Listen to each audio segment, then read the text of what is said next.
Hindi na po tayo tagasanlibutan. Tayo mga anak ng Diyos, tumanggap na tayo ng Lord. Iba na ang buhay natin dati.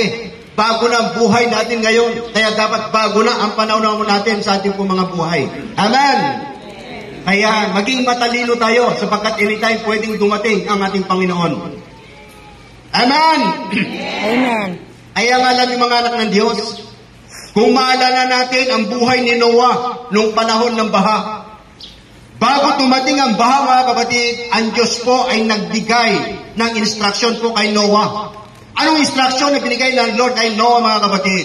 Ang sabi ng Diyos kay Noah, Noah, sabi niya, gugunawin ko ang mundong ito sa pamamagitan ng baha. Kaya ang gagawin mo, sabi ng Diyos, gumawa ka ng malaking arka o kaya malaking barko para ikaw ay maligtas at ang iyong pamilya ay maligtas. Kaya si Noah, mga kapatid, dahil meron siyang pananampalataya, meron siyang paniniwala sa Diyos, anong ginawa niya, mga kapatid? Sinunod niya. Kaya nga kahit na halos 100, mga kapatid, taon na ginawa niya yung mga kapatid, nandun pa rin yung faith niya, mga kapatid. Hindi nagbabago. Sinunod niya ang ating Panginoon. At hindi lang yan ang instruction ng Lord sa kanya, mga kapatid. Pangalawang instruction ng Lord sa kanya, habang ginagawa niya ang arka, sabi ng Lord sa kanya, bigyan mo ng babala ang mga tao.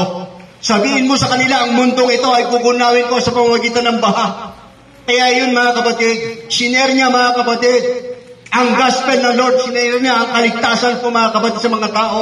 Ang sabi niya sa mga tao, magsisi na kayo sa inyong mga kasalanan, sapagkat kukunawin ng Diyos ang mundong ito sa pamamagitan ng baha. Pero alam, mga kapatid, ang masakit.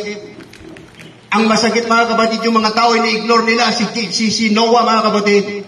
Ini-ignore nila si Noah, hindi nila pinapakinggan. Ang masakit, mga kapatid, pinagtatawanan pa si Noah. Akala nila, lasing na naman si Noah, mga kapatid. Sabi nila, si Noah, tingnan nyo, lasing na naman si Noah.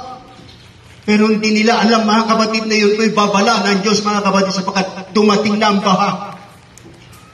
Anong nangyari, mga kapatid, sa resulta ngayon? Yung mga tao, nung dumating ang baha, mga kapatid, magsisi yung mga tao, pero wala na, huli na lahat. Nung gusto, mga kapatid, na nabuksan ni Noah yung arka, gusto nyo maligtas yung mga tao, mga kapatid.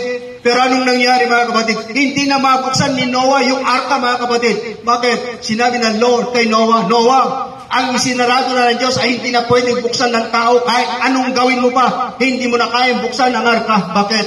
Dumating na yung punto na isirado ng Lord ng kaligtasan ko para sa kanila. Nakuha natin